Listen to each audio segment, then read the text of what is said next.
بسم اللہ الرحمن الرحیم۔ ایک شخص جو اسلام کے سب سے بڑے دشمنوں میں تھے تلوار لے کر نبی پاک صلی اللہ علیہ وسلم کو قتل کرنے نکلے تھے، لیکن جب قرآن کی ایک آیات سنی تو دشمنی پگھل گئی، آنکھیں بھیگ گئی۔ وہ شخص ہی اسلام کے سب سے بڑے محافظ بن گئے۔ سنیں حضرت عمر بن خطاب رضی اللہ تعالی عنہ کے دل جلا دینے والے ایمان لانے کا سچا واقعہ، دلائل اور حوالوں کے ساتھ۔ حضرت عمر رضی اللہ تعالی عنہ اسلام کی ابتدا دور میں حضور نبی کریم صلی اللہ علیہ وسلم کے سخت دشمنوں میں سے تھے۔ اسلام کو مٹانے کے ارادے سے نکلے۔ ایک دن حضرت عمر رضی اللہ تعالی عنہ انتہائی غصے میں تلوار ہاتھ میں لیے ہوئے نکلے۔ ان کا ارادہ تھا کہ نعوذ باللہ رسول اللہ صلی اللہ علیہ وسلم کو قتل کر دیں تاکہ اسلام کی دعوت ختم ہو جائے۔ راستے میں حضرت نعیم بن عبداللہ رضی اللہ تعالی عنہ ملے۔ انہوں نے پوچھا، عمر کہاں جا رہے ہو؟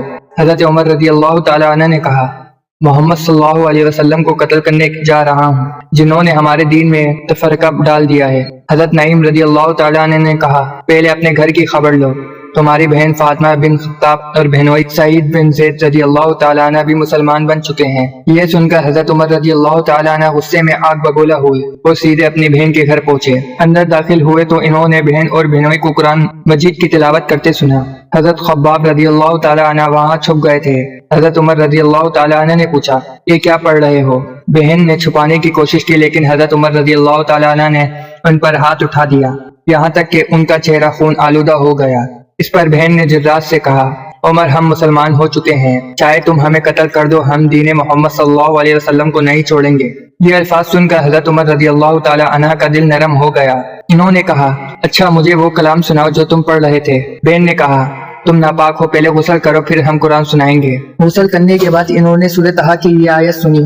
ترجمہ، بے شک میں ہی اللہ ہوں، میرے سوا کسی کی بندگی نہیں، تو میری بندگی کر اور میری یاد کے لیے نماز قائم رکھ۔ یہ سن کر حضرت عمر رضی اللہ تعالی عنہ کی آنکھ سے آنسو بہنے لگے اور دل ایمان سے منور ہو گیا۔ اس کے بعد حضرت عمر رضی اللہ تعالی عنہ سیدھے اس مکان کی طرف چلے جہاں رسول صلی اللہ علیہ وسلم صحابہ کرام رضی اللہ تعالی عنہ کے ساتھ موجود تھے۔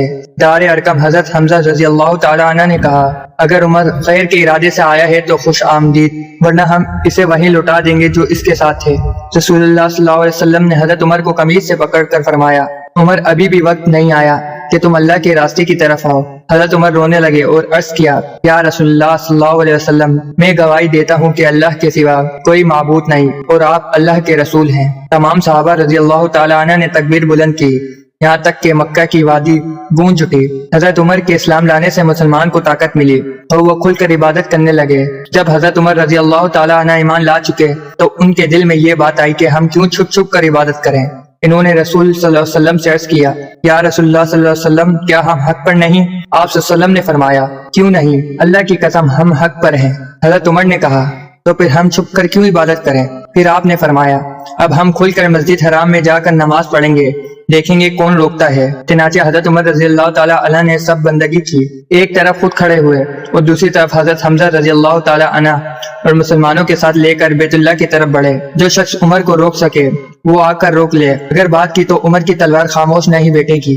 حضرت ابن مسعود رضی اللہ تعالی عنہ نے فرماتے ہیں، حضرت عمر رضی اللہ تعالی عنہ کے اسلام لانے سے ہمیں عزت ملی اور ہم کھل کر عبادت کرنے لگے۔ حضرت عمر فاروق رضی اللہ تعالی عنہ جو اسلام کے دشمنوں میں سب سے آگے تھے، قرآن کی صرف چند آیات سن کر ایسے بتلے کہ اسلام سب سے بڑا محافظ اور خلیفہ بنے۔ آج اگر کوئی گناہوں میں ڈوبا ہے تو اسے نا امید نہیں ہونا چاہیے، بلکہ حضرت عمر رضی اللہ تعالی عنہ کی طرح قرآن سے تعلق قائم کرے، ہو سکتا ہے وہ بھی اللہ کا ولی بن جائے۔ اللہ عز و جل سے دعا ہے کہ اللہ عز و جل ہمیں قرآن سے ہدایت لینے والا، سنت پر چلنے والا اور صحابہ کرام رضی اللہ تعالی عنہ کے نقش قدم پر چلنے والا بنا دے۔ اے اللہ، حضرت عمر رضی اللہ تعالی عنہ کی طرح ہمارے دلوں میں بھی حق کی روشنی ڈال دے، آمین یا رب العالمین۔